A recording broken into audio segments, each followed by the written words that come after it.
Good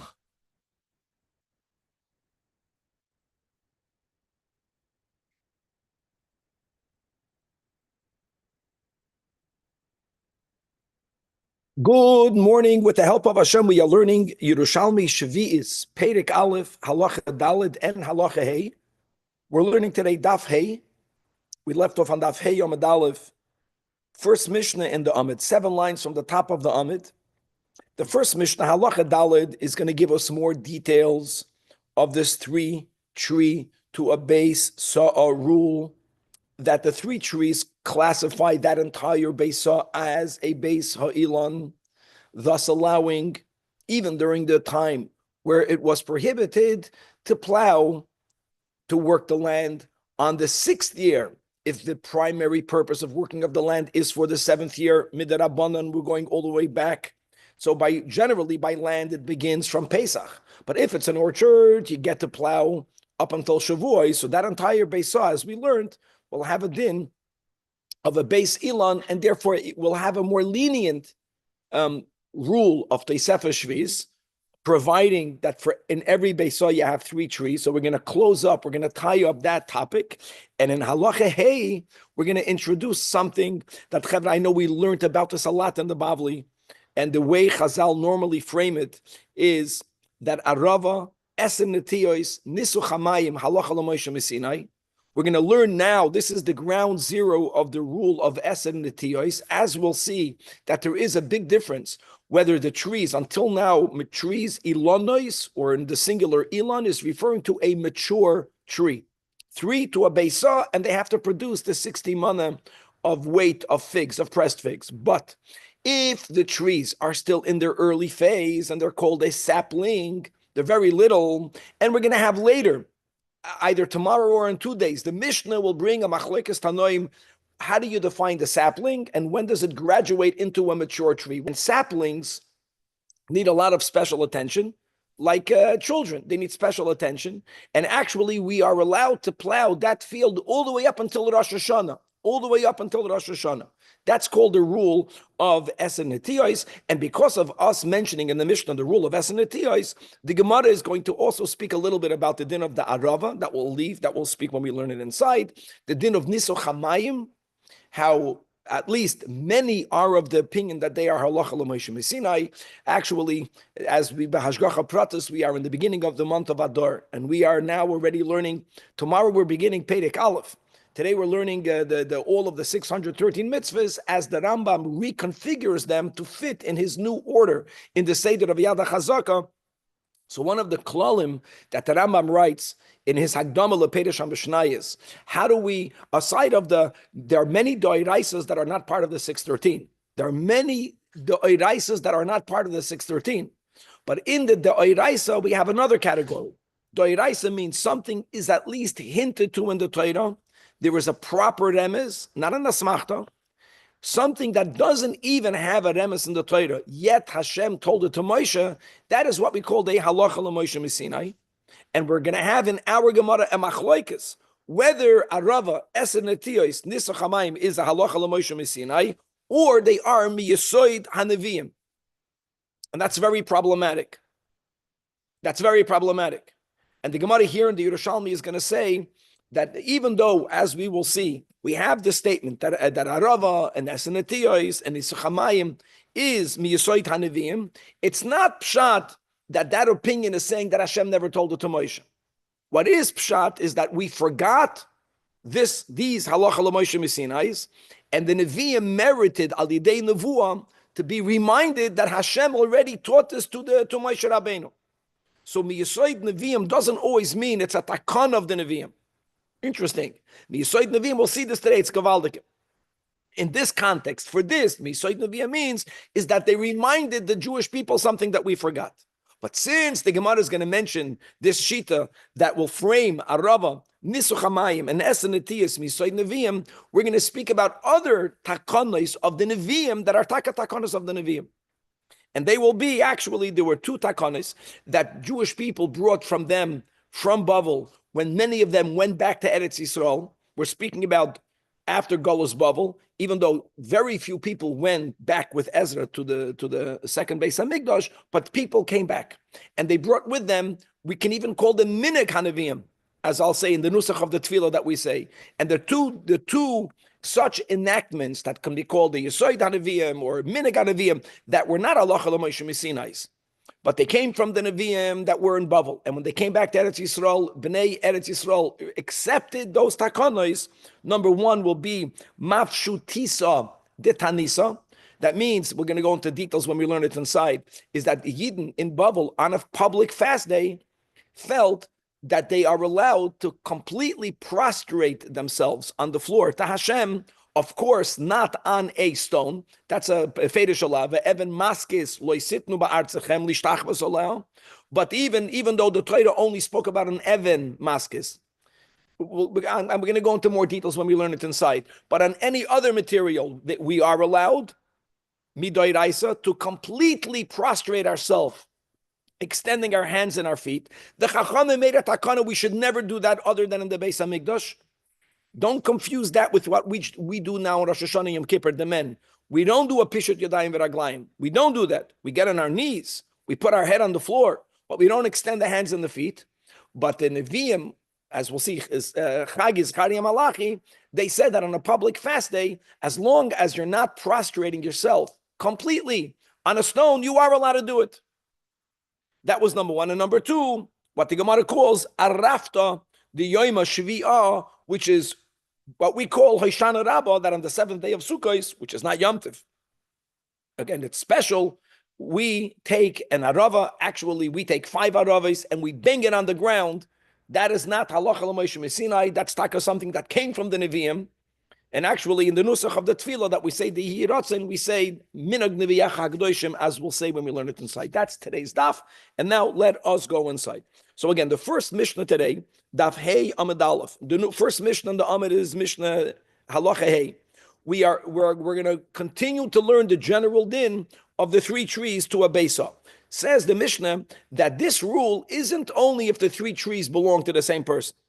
That even if Shloisha Ilanois, that the 3 trees are Shal Shloisha Anashim, doesn't matter. Still is matir the whole Beisa. Hadei Elu Mitztarfin, they combine, meaning they combine together. The 3 people combine together, and now you have 3 trees in a Beisa, and because of that, the Chorshin B'chol Beisa B'Shvilan all the way up until Shavuos, and not only until Pesach and just under the tree. No, the whole Beisa. Now, we quoted this many times, even though for this halacha, the way we are learning, there is no maximum space of the trees after which we say, ooh, they're so far apart, they don't combine. But there is a minimum that if they have less than the minimum, then they do not combine. Then we don't say it's 3 trees. And what is that? The Kami Yebenayim, Rabban Shimon ben Gamliel Omer, Kidei Sheyehei HaBakar Oiver Bekelov, for the team of cattle that people would use to plow these fields, for them to be able to go in between the trees, not just the cattle, not just the ox itself, but with the plowing implements. And as we learned, that is the distance of 4 amas. That is the minimum that you need. With the logic, even though we spoke about the roots, Vlad, and therefore he made a good point. Why isn't 1 tree enough? First of all, they said 3 trees. But if you have trees that are planted so close together, we learned this in Kalayim also, logically, the farmer, will remove the trees. No one leaves trees long-term when it gets in the way of plowing. Now, we don't know which one you're going to remove. So we say you might remove each one. None of them will be there. So it doesn't create this Beisa heter. Now, says the Gemara quotes a Braisa, which is similar. Actually, it's implied in the Mishnah. It's implied in the Mishnah, as we'll see, that Tani Rabbi Chia, he taught the following Braisa, that even if, again, even if the trees belong to one person, now he's not speaking about each tree belonging to another. He's not going into that. He's going into the ownership of the trees versus the ownership of the land. That even if the trees belong to one person, and the karka and the land belongs to another person, yet mitzdarfin, and therefore v'charshin kol beisa b'shvila. Our Mishnah spoke about 3 trees belonging to 3 people. The Braisa of Rabbi Chia spoke about trees versus land. Says our Gemara, Amar Rabbi Yoisam, really, Af anon taninon de Rab Chia Rabba. From our Mishnah, we already have a implied ruling, like we learned the Fedish in the Brais. Our Mishnah said, let's stop over here for a second. So what's that I am? So there's two ways of learning that I am. The simpler way is just like the Mishnah allows for the three trees not to belong to the same person. Logically, the trees in the land don't have to belong to the same person. But the Noise Kalim say much better. They say if the three trees belong to different people, Mistama, the land, doesn't belong to all three. Normally, it's very normal that people own land and they sell the trees or they sell some of the trees. So the fact that the Mishnah is speaking about three trees that belong to different people, Bepashtas, the land belongs to one of those three people or to none of the three people. So we already have from our Mishnah the same rule that you don't have to have equal ownership, huh? Mamish, then it's farmer, exactly. Now the next few lines is very problematic because I'm going to read it what we have. We have the words v'chorshin kol beisa ad rosh Hashanah, and that's a shakar. No, when you have a beis ilan, so the leniency was instead of you being restricted of needing to stop plowing Pesach, you can plow until Shavuos, but to plant until Rosh Hashanah, what are you talking about? While we are discussing the Isur Shnei Parakim, whether it's a halacha l'Moshe Misinai, l'Rabbi Yishmael, whether l'Rabbi Akiva midoiraisa 30 days, no one will say that the v'chorshin kol beisa ad Rosh Hashanah, and because of that, indeed, the Hagos Hagra, not the Shina Neschois, actually Befedish writes. I'm reading inside in Gimel ad Rosh Hashanah b'ridvaz hevi the Hagra machagzeh. He erased it. It has to be that way. And actually, he also brings from the Rash befedish like the Gra that these words don't exist. So even though I read it, it's going to be almost impossible to explain what that means. V'chorshin kol beisa ad Rosh Hashanah. So let's go the easy way out that these words are not here, and just mitzdarfen, you don't need to have the same ownership. At kan, three trees to a beisa, and now we're making a radical shift, and that is, like we mentioned in the introduction. First of all, to get the words right, and ilan or ilanois are referring to mature trees. The word netia or netiois in English, saplings, they are referring to very young trees. When does a tree go from a netia to an ilan? Chavra, in Mishnah Vav, we're going to have a machlokes tanoim. So let's wait until we get there. But let's just get the terms. Immature, pre-bar mitzvah, post-bar mitzvah. Netiois, ilanois. Very good. I like Kevan's picture over here. So I don't know. sapling, mature tree. Here there's a teenager on the picture. There's a sapling, and there's a young tree, and there's a mature tree. There's no teenagers over here. It's not like a woman. You go here, mikatnus lebagrus. There's no nara here, at least to my knowledge, not as of yet. But let's go. However we define the sapling, we'll get to that later. Says the Mishnah, that if you have esen netiyos, if you have in a beisa, you have 10 of these little trees, these saplings, and they are mifuzarois. Now, mifuzarois means they are evenly distributed. That's important, that they are spaced out equally to every beisa. Now, these words are proper. These words are accurate. Chorshin kol beisa b'shvilan ad Rosh Hashanah. Wow. Now, saplings are frail. They're saplings. They need more love and tender care. Saplings will dry up a lot quicker than a mature tree if the land around them is not plowed. And let's go with the rule that ha'toira chasa al mamonim shal Yisrael, and we're speaking about the Oibishter. Don't forget, guys, in the Mishnayos, we are still going, even though that the Mishnah was written after Rabban Gamliel, we're going to follow the same mahalach. The Mishnah, all of these Mishnayos, and beginning with the first Mishnah in this chapter, is referring to the Isur Shnei Parakim time, which was based on an Isur Doiraisa Halacha L'Moshe Misinai or alluded to for 30 days. It means Hashem himself, who told Moshe Rabbeinu that normally you have to add by restricting work on the end of the 6th year. You have to stop, you have to be moisef, toisefah shviz. Hashem himself made an exception. It's from God. That if you have a beisa esen netiyos evenly distributed, so So the whole area can be plowed up until Rosh Hashanah. Now, let me add another nuance that now that we learned the Gemara above, and we introduced a few days ago the concept that large trees have 25 amas. Saplings don't take up 25 amas. I'm just explaining why don't we say if it's a sapling. So just like the 3 ilonos affect lebeisa lekula from Pesach to Atzeres, 3 netiyos should affect it until Rosh Hashanah. We don't say that because the mitzias is that every sapling, if it's evenly distributed, takes up a tenth of a beisa. They take nourishment from a tenth of a beisa. So what's the hefset in there, Rabbi Zions? What was that? What's the hefset? Why? If you won't plow around the tree will dry up. I have a gardener, Badakamenusa. Whatever he puts on the ground, I know will dry up. And I still don't learn. You have to know how to plant. You think if I'll plant something, it's not going to, you have to know how to put it in the ground. You have to know what type of ground you have to know how to give it the right tender care. So one of the steps that are prerequisite steps to make sure that what you put on the ground lives is plowing. And again, the ratio is you need less, every tree needs less land, so you go from 3 to 10. But what you do need, befedish, is they have to be evenly distributed. The Gemara is going to say it clearly.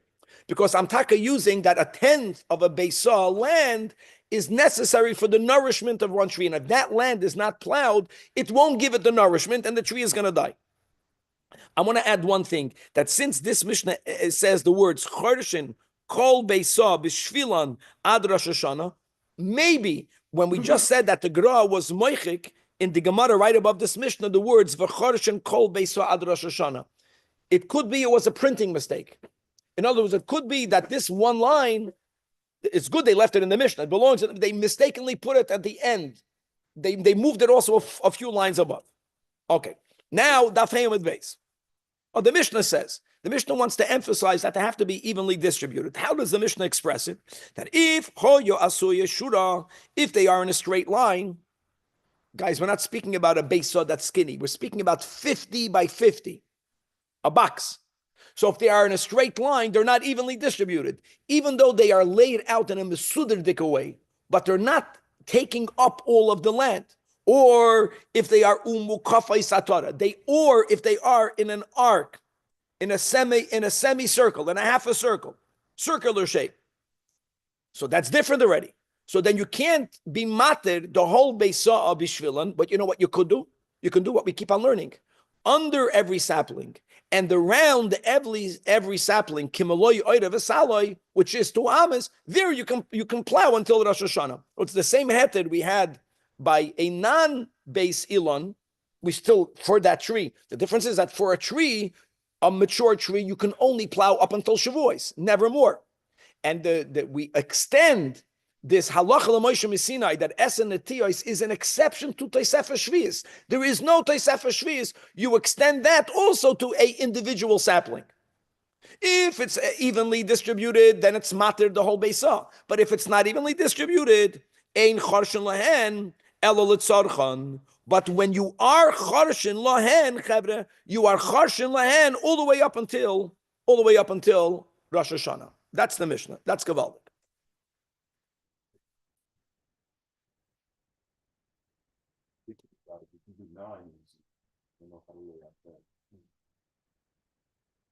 Vlad is asking a simple Gavaldik question. And the question is that logically it should be 9. Like, how can you evenly, good, I don't know the answer. You got it. In other words, if you were to put a map, the art school didn't do it, I think, because of it. It doesn't work. You think about it, if you have a box, so you go 3, 3, 3, that's the whole kalayim. Huh? Why does it have to be a box? But it's going to be with the tail. No, it's the 10th is the zanav. Achas yoytze zanav. One will be a chad yoytze zanav, yeah. Yeah, but it's a doichik. So that's the, if we want it to be evenly distributed, does it have to be that way? And why wouldn't the Mishnah say it? I think it's a good question. Why does it have to be a box? It's 50 by 50. Okay, it doesn't have to be a box, but to have a based off of the base meters, that measurement of the. No, so Simon saw there wasn't 2 saw and 1 saw. It's 5,000 square amas. Very good, Danny. But I'm saying that normally, I don't mean box versus rectangular. I'm fine with the rectangular. Yeah. But to have the achatz yoysa zonav, that's an awkward, that's not the way people divide land. Yeah, but if you had a rectangle, then you could just do 5 and 5 next to each other in a line, and then it's. Okay, that's how it's going to work. Okay, Yakir.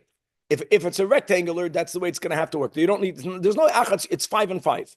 And by the way, that's the picture the art scroll made a few days ago. When we were learning the Mishnah in Bava Basra over there about selling, when there it had to be equally distributed, the question is, was it boxes, was it circles? Yeah, on page 2B1. Page 2B1. It's a rectangular, thank you. Okay, that's good. 5. Now, says the Gemara, now don't forget, like the way we are learning our sugya. Let Rabbi Shmuel, Tosefes is halacha l'Moshe Sinai. Let Rabbi Akiva, it's merumas, it's a doiraisa. Doiraisa halacha l'Moshe Sinai means if something has a proper remez, it's called a doiraisa, even if it's not one of the 613. If something has no remez in the Torah, parenthetically, sometimes we will find a remez, but the Gemara will say that's just a remez that we made up later, or that's called an asmachta. It's not a real bona fide remez. There's different levels in remez. Halacha l'Moshe Sinai. So now, if you have, whichever way you're going to say, 30 days prior, midoiraisa or halacha that you cannot plow, it must be that the din of esenetiras came from God. The chachamim cannot undo it. Of course. So indeed, says the Gemara, that you should have Ze'eda and Rabbi Ila in the name of, and Rabbi Yasa in the name of Rabbi Yechanan, that the way, in other words, from here you see that, I'm sorry. Before we go to the next word, this must be halacha l'Moshe Sinai, like we just explained. If not, it doesn't work. It doesn't say anywhere esen etiyos. I know, halacha l'Moshe Sinai. So since the Mishnah is quoting halacha l'Moshe Sinai, it was learned when we learned Ba'al Peh, the Torah Shabal Peh, we put together this with other details. The next one is the din of Anarava. Now, guys, we learned in the Bavli really a machloikis. A machloikis, what exactly was the arava? We're not talking about one of the dalad minim. That's not a halacha l'Moshe Sinai. That's not even a doiraisa. That's a pasuk. That's a mitzvah to take the dalad minim. What we are speaking about is that in the Beis Hamikdash for all of the 7 days, either option number one, they would take these huge aravas. If I remember correctly, they were 15 amas tall. So when they were leaned against the mizbeach, they would form like a canopy, because from the mizbeach was 10 amas. Always. Machlokes Tanoim, the mizbeach of Moshe Rabbeinu. Because the Torah says 3 amas. That's the whole thing. The Gavalike, ein mikra yotzim midei pshuta. That will be maybe one of the other exceptions. But anyways, the mizbachos grew, right? They grew in the width and the length. The height is 10 amas. Let's go with that. The willows were 15 amas tall. So either they were brought in and they were leaned against the mizbeach. And the kohanim walked around it with the dalad minim in the Beis Hamikdash, or they walked around with the willows, each kohen holding a willow. And after they were makiv the mizbeach with the willow, they leaned it against the mizbeach. So whichever way, that detail we learned already together. Maybe we'll have it in the Yerushalmi. The detail of what they did, little nuance argument. But where do you get that in the Beis Hamikdash there was an avoida only with the arava? So he says that arava halacha l'Moshe Sinai. However, this b'shem Rabbi Yechanan is not like Abba Shaul. Why? Because the Abba Shaul Amar aravas dvar Torah, what we will call the oraisa dvar Torah. Why is that? Very simple. In the pasuk in Emor, the one that we read on Yontif, the Torah uses a plural expression va'arvei nachal. Now, by the way, it happens to be that we take 2 araves, b'lashon abim. But Abba Shaul teaches that the arvei nachal, the reason why the Torah speaks about 2 is because the Torah is referring to 2 separate avodas with the arava. One is to put it in the dalad minim. Forget about how many you put in. And the other one, this plural, is this arava around the mizbeach. Chad arava l'lulav. And the arava l'migdash. I want to say 2 things, b'kitzer. Number one, that whether something is a doiraisa, even not a mitzvah, or whether it's halacha l'Moshe Sinai, the nafkamina in nigla will be punishments. We learned this together. That the punishments in the Torah is for a violation of a doiraisa. There is no punishment that we get over here for a violation of halacha l'Moshe Sinai. Number 2, al pi Chasidus, where does the Torah come from? Of course, The Torah comes from the Oibishter. The question is, from what level in Elikus does it come down? And we have this paradox, the Alter Rebbe writes many Maimorim on it, that Divrei Soifrim, when we say that Chavivim Divrei Soifrim, Chamurim Divrei Soifrim, that's because Divrei Soifrim comes from a higher level. It's mamish the opposite of the way people think. Something that's written, something that's only hinted, something that's only a halacha, and then Divrei Soifrim, the less beferish from a higher madrega. So it is of great significance, and there are other nafkaminas, but just to say, that's going to be the topic of today's Amud now, whether it's a doiraisa or whether it's halacha l'moshe mesina. So we have a machloikas. Now the Gemara goes weiter. Rabbi Ba and Rabbi Chia, b'shem Rabbi Yechanan, that Arav of Nisu Chamayim, and I do want to say that we have the Girsa in the Gra again, not Arav of Nisu Chamayim only, because in the Bavli we don't find these two together, we find three together. Arava Unetia, that's the Girsa he puts in. V'Nisu Chamayim, halacha l'moshe mesina. Again, that's b'shem Rabbi Yechanan. So just like we showed that by Arava there's a machloikas amiroim, now we're going to show that Nisu Chamayim machloikas tanoim. We are saying halacha l'moshe mesina. Rabbi Akiva holds, again, it's hinted to in the Torah. Udolok Rabbi Akiva. The Rabbi Akiva Omar, Nisu Chamayim is the Var Torah. Where's the Devar Torah? Because in the Parsha of Pinchas, when the Torah is speaking about the korbanos that we brought during the first 7 days of Sukkot, right, the big korbanos, just from the Panim, you have a total of 70, 13, 12, but there are many other korbanos, right? And the Torah concludes what we brought on the second day, which is the first day of Chol HaMoed, not saying the words Viniska, which is the regular word at the end, but the Torah concludes that Parsha with the words Viniskei Hem. So really we're focusing on the extra mem. And on the sixth day, the Torah concludes instead of Viniska with Unisacheha, concluding with the letter Hey.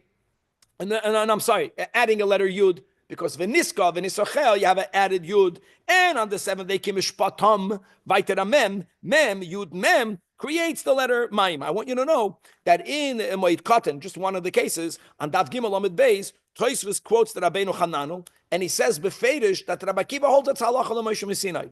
Whether the Rabbeinu Hananel didn't have the Yerushalmi, anything could be. In other words, remember, the Rambam gives the biklal. If something is not even hinted to in the Torah, and Hashem gave it, that is what we call halacha l'moshe mesina. There are 10 halacha l'moshe mesinas when it comes to tefillin. It's not even hinted that it has to be black, that it has to be square, etc. But if it's menumas in the Torah, normally that's called Dvar Torah.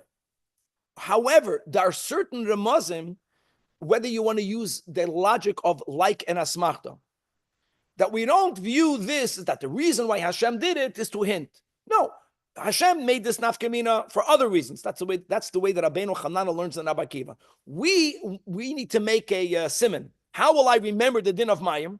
And just to make it clear, Mayim is not for the afternoon. Mayim means that aside of the regular system of nisachim, of libations, which include wine, you have the flour and they have the wine that come together with many korbanos sibur. Aside of the yayin, during the morning tamid shel shachar of the seven days of Sukkot, we also poured the mayim.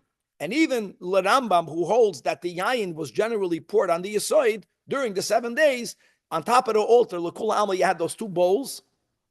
Even though the holes that allowed the contents to go down were of different sizes, because wine is thicker than mayim, so the hole in the bottom of the bowl of the mayim, remember, was a little bit bigger, but they made it in a way that when you poured both at the same time by different kohanim, it would get emptied inside the mizbeach, going all the way down on the same speed, the same time. But anyways, the Arishonim that quote this Rabbi Akiva, and they say, no, that's just our remez. But clearly that's not the Yerushalmi. The Yerushalmi says that Dosidos, that the Mem, Yud Mem, is a remez that makes it into a Dvar Torah, and it's not a halacha l'moshe mesina. So yet again, now what about Netiyos? See, by Netiyos we have no such machloikas, which is great. No, it's by Arava, machloikas, and Yerushalmi. Whether it's a halacha, whether it's Dvar Torah. Nisa Chamayim machloikas. Here noch by Tanoim, Rabbi Akiva holds that it's a remes, Dvar Torah. But Eser Netiyos, or Kol Netiyos is halacha l'moshe mesina. All right, we have a total of 31 halacha l'moshe mesina. That's a big machloikis, and the Rambam gives the least. And I'll tell you, I remember like this from yeshiva, that many times in the Bavli it says Gemara Gemira Luhu.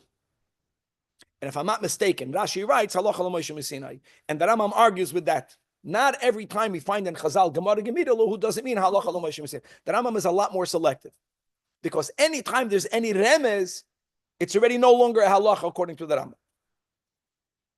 I'm sure you can Google it. This for sure is a big machlokes rishonim. How many halacha l'Moshe Sinai? And the Rambam writes that there is never a machlokes in a halacha l'Moshe Sinai. There's a lot on Shita Sarama. But let's go weiter. Now, here we're going to have another problem with the print. Big problem. Again, maybe there's a mistake. We had a similar question in the beginning of this Masechta, and the question is that how can you? The fact the Gemara is like in Yerushalmi after Churban Bayisheni. The fact is that the Olam they plowed until the 7th year. So we're learning, let me go say it like this, from the fact that there has to be a halacha l'Moshe Sinai to be mated esen netiyos until Rosh Hashanah. What does that imply? That biblically, if it's not esen netiyos, you cannot plow until Rosh Hashanah. Because if the whole Tosefes Shvius would only be, even from the earliest times of the Nevi'im, of the Chachamim, then it doesn't work. So now we're back to the question. What's back to our question? Back to the question is, how can people plow until Rosh Hashanah? So when we learned the sugya above, it was easier. Because there we were speaking about the Isur Shtei Perakim, which is a Derabanan. So we said that the Bittul of Rabbi Gamliel was on the Isur Derabanan, even though I know we already mentioned over there that, but what do you do with the 30 days? Here it's going to be more problematic. Let's read it inside. Asked in front of Rabbi Yechanan, boy means akasha va'achsha, but now we're not only chodesh by netiyos. Lama hein chodeshin, even bizakenois. Mitamol, mature is called old.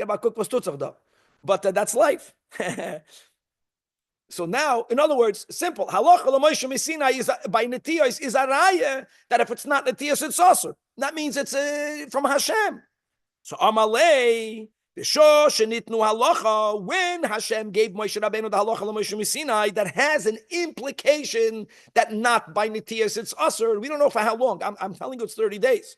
Now, I'm reading the words of the Gemara, and then we're going to see how else we can learn it. Nitna, it was given from Hashem. We did not have these words in the Gemara above. In the Gemara above, we said the first answer, that how was Rabban Gamliel, how did he abolish Divrei Beis Din Chaveri, even though he was not Gadol Memenu or Chacham Memian, because they made it, the Beis Din made it conditional. That I understand. If you're going to read the Gemara Kepshutai, the Gemara is saying something you never heard before, that Hashem gave a halacha l'Moshe Sinai, and God gave a condition. Hashem says, listen, Yidden, Kindalach, if you don't like this, you can nullify this. Nitna she'im bikshu lacharosh achrosh. Nowhere else are you going to find such a thing. Fakert, it doesn't make sense when we learn the Chassidus, especially that the Torah is Hashem's will. Hashem doesn't change. That's why the Rambam writes in the Yud Gimel Ikrim. Why is it an Ikid Bedas that the Torah will never change? Because if the Torah can change, it means it's not part of God. It's not the Raisa V'Kuchabrichu Kulachad. Because the Oibusha never changes. That's one of the closest definitions we get to Hashem, that He Havai Lo Shanis. Okay, and therefore, I want to say like this. That first of all, if you look in the Rash Sirilio, he already writes, look inside the Rash Sirilio, the left column, 5 lines from the top, Kach nitna shim yivakshu lacharosh achroishu, kloimer, kol haroitze levatel acher hachurban. Hashem says, if you want to take this away after the churban, yavev yavat. Now there is, if you'll have the Ois V'Hadad, I don't have it in front of me. I should have written. One of the Mefarshim over there writes that if he would have the ability, he would suggest that they made a printing mistake. Don't forget, the Yerushalmi was filled with printing mistakes then. That's why people didn't learn it. And instead of the words Bikshu, he writes that Bikshu was written Beis Hamikdash. And instead of the word Lacharosh, he wrote Yecharev, just saying words. He's saying that the Gemara answered Nitna, that when the Beis Hamikdash will be destroyed, that's what the Rambam writes. The Rambam writes that the Halacha l'Moshe Sinai, or the Devar Torah, that Tosefes Shvius goes 30 days prior, that was only Bisman Habayis. When you don't have a Beis Hamikdash, then you don't have to add anything. because something that doesn't come from the Torah, we have the power now to either to opt to keep on doing it anyways, or to opt not to do it at all. No one opted to keep the Tosefes Shvius. People plowed until Rosh Hashanah. No, we're not saying that God's. We're saying that Hashem gave the halacha l'Moshe Messina b'zman shebeis hamikdash kaim. That's it. No, we many them in the Torah. That's not a shinoi. That's because they're not here. It's because we can't. Like why here we could, and we say, oh, it was only given this amount of time. just like the Torah says that Shemitah or Yovel is noig when Kol Yershvel Leo. Tosefes Shvius is noig when there's a Beis Hamikdash. It's something we're familiar with. Doesn't bother me. So inherently, the laws of Shemitah are different when the Beis Hamikdash was. No, that's two different things. Inherently, Shemitah is different. Kol Yershvel is not about the Beis Hamikdash. I just said it. That Rambam says that. Shemitah is connected to Yovel, and Yovel is connected to Kol Yershvel. Here we're saying something beferish. In the intro of this concept, I spoke it out. And one opinion is that when Shemitah's midrabanan, it makes sense. You can only do Tosefes Shvius if there is Shvius. If there's no, that's Gavalik. Now that's not this Girsa. So that's not connected, because according to that, when Sancheiriv exiled the 10 tribes, even though people don't know that, they were brought back by Yoshiyo.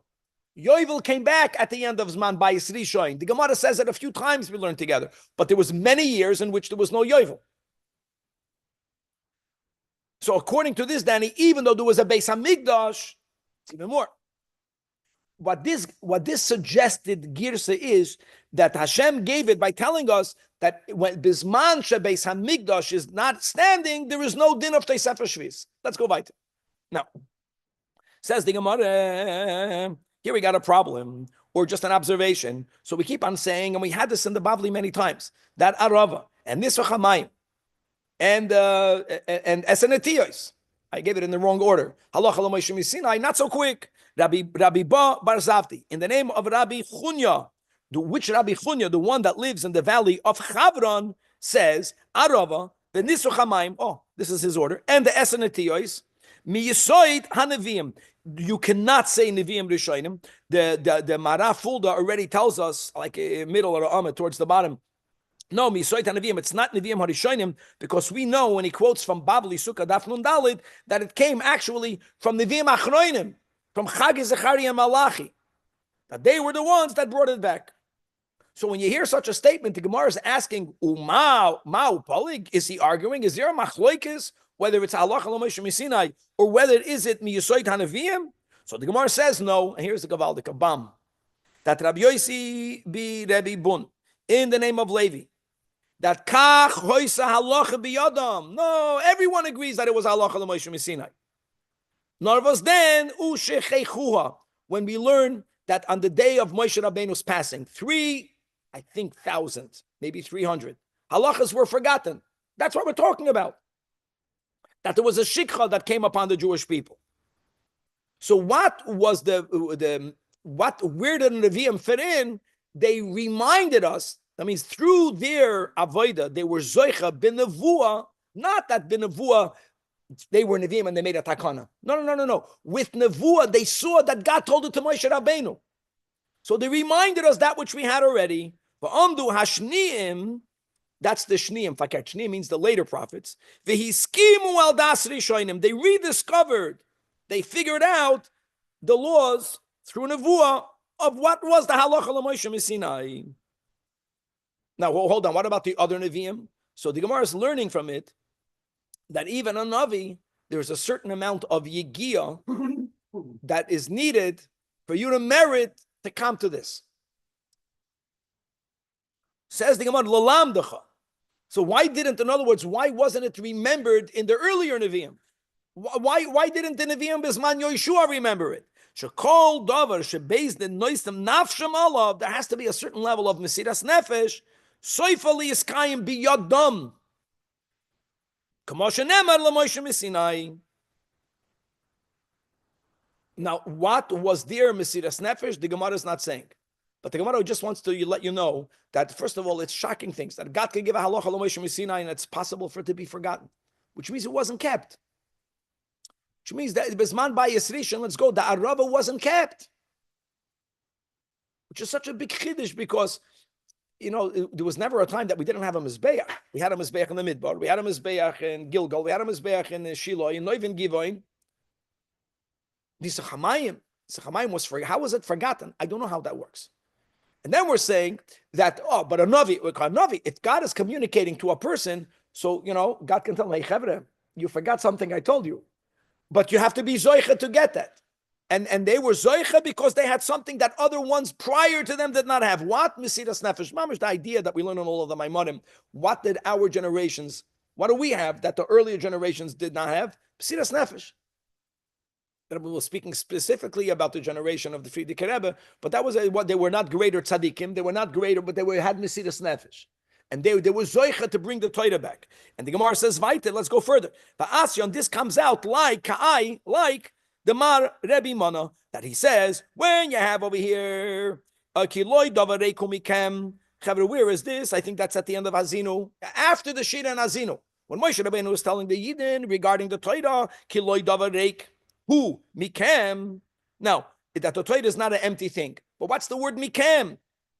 In other words, what Moshe Rabbeinu was hinting, that if it's reik, if something got emptied out, it's your problem. It's from you, Mikem. And where is our lack? Not a lack of observance, but she'ein atem yigeyem boy. There was a lack of Mesiras Nefesh and learning Torah. And that's why the pasuk, that same verse continues, Ki hu chayechem. Why do we say Ki hu chayechem? We're saying, thank you, Kevin is writing that 1,000 halachas were forgotten the day Moshe Rabbeinu passed away. Okay, that Amosai hi chayechem b'shosha atim yigeyem boy. In other words, just like a person goes on the Mesiras Nefesh to save their lives, we should never be tested. People, they think they don't want to live as much as they want to. That type of, I can't be without it, I'll do anything to live, I'll do anything to have Torah, that attitude is the prerequisite to merit to get to the truth. And this was a truth that they couldn't get to without Nevuah, because there's not even a remez in the Torah.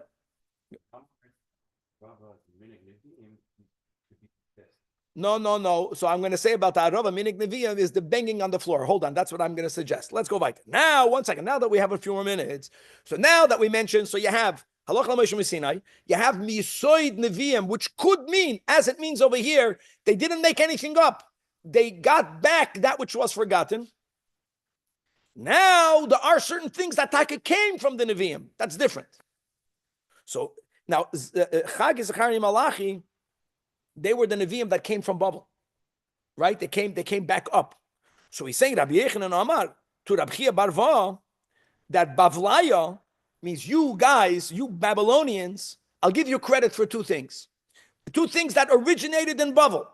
Not halacha l'Moshe Sinai, not remembering what Hashem said. That today, Milan, Solkum b'yadchem, there were two practices that were initiated in Babel. And when the Yidden came back to Eretz Yisrael, even though generally the Bnei Eretz Yisrael rejected whatever the Babylonians brought, but he says, no, I have to concede that there are two things that you brought to us. Number one, mafshu tisa de tanisa. So let me say it like this. It says in Parshas Bahar, ve'even maskis loisitnu ba'artzachem lishtach v'yisala. That even though in the Beis HaMikdash there was a stone floor, and we prostrated to Hashem at certain times, hishtachava wasn't only getting on our knees, it meant to be on our stomach, but to be fully extended. It's called pishut yodayim v'raglayim, as Kevin puts in the picture. Whether the hands went out, whether the hands went to the front, that the Torah does not allow us to do it on a prostrating stone for whatever reason. Midoyeraisa, if the floor is not a stone, you can do pishat yadayim v'raglayim. Step number 2 is that the Chachamim answered it. They said ishtachava only in the Beis HaMikdash. Outside the Beis HaMikdash, no one is doing a full ishtachava, even if it's not on an Evan Maskas. Came along the Yidden and Babel and said that during a fast day, if it's not a stone floor, we're going to do Pishat Yadayim V'Raglayim. We learned on this topic, I don't remember where, that really the Nefilas Apayim originated from the Hishtachava, and the tefillah that one made during the Hishtachava is so powerful that it will go answered. And Rabbi Mekia with this, with the brother of Rabbi Gamliel wife or something. No, thank you. Yeah. That she interrupted him. Rabbi Eliezer, I think. He put him in a that very good. And if it goes unanswered, it means is that the one who's davening has some real problem that's blocking him from the Eibishter. But it's moitzi las. People won't know that. People will think this guy is a tzaddik. So if I remember, in order not to be moitzi las and pisher yadayim v'raglayim, they completely abolished it. But in Babel, they said on a fast day you can do it. And now when these Yidden came back to Eretz Yisrael, we accepted the mafshu tisa ditzanis. I want to say that we're not done with this yet. We don't have enough time. We're gonna see more on this tomorrow on top of Davav. But just to finish the Daf, and the second thing is va'arafta the yom shviyah. Now that's what I'm saying, Mendel. Arafta is not taking darav in the Beis Hamikdash. Arafta means that aside of the Dalad Minim, that's the Devar Torah, aside of however you learn whether the arava that was put every day around the mizbeach, this or like that. Aside of that, there is a new thing that's an enactment. And that's called the chibut, the banging of the arava on the ground only on the seventh day. And that's something I'm saying our nusach is when we say the hiratzin, and we say over there, alidei chavitas arava minag neviyach hakadoshim, takaminik. And where did those Nevi'im, where did they live when they instituted the minig in Bavel? And when they came back to Eretz Yisrael, we are all mekabel, the arafta, the Yom Yeshua. Now, whether they instituted it lachatchila, al pi Kabbalah, that you should take 5, right? The Hey Gevura is mistama. And then we are zoicha to be doing it, and the other ones forgot. And we, because of the Mesiras Nefesh of Chasidim, however you want to learn it, but the banging of the arava, that's takaminik. Guys, we're middle. We're not done yet. We continue tomorrow.